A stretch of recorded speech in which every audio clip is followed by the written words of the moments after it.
Nedbank, our positioning is really around being the green and caring bank. And so this whole movement towards responsible investing or ESG investing makes a lot of sense.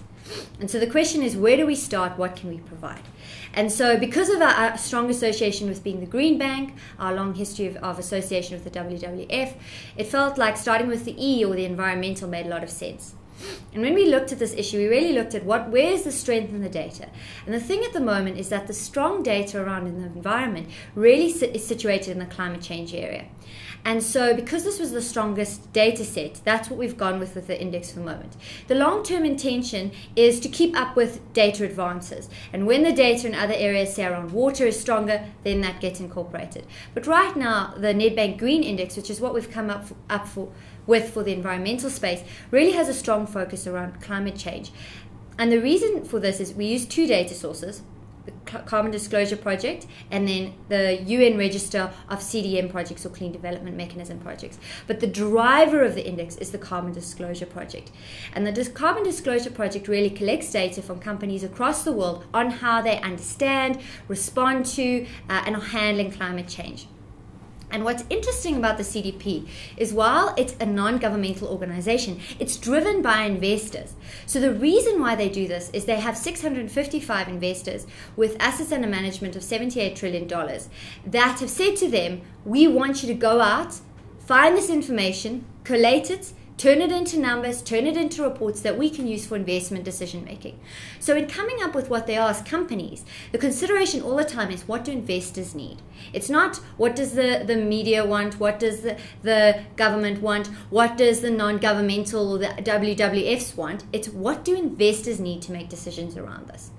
And so on that side, it's very credible from an investor perspective. But what's also nice is it's also considered credible from an environmental sustainability perspective.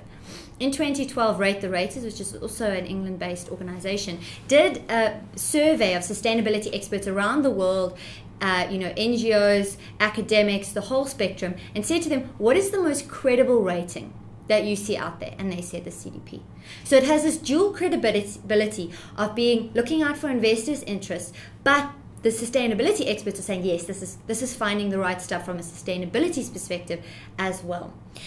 And what we see with the CDP, what's so nice about it, is, as I said, it rates the whole world, from Apple to Toyota, the entire spectrum. The other thing it does, which is interesting, is it's sector neutral. So there's no sector where they say, you are too dirty to begin with, we're not dealing with you.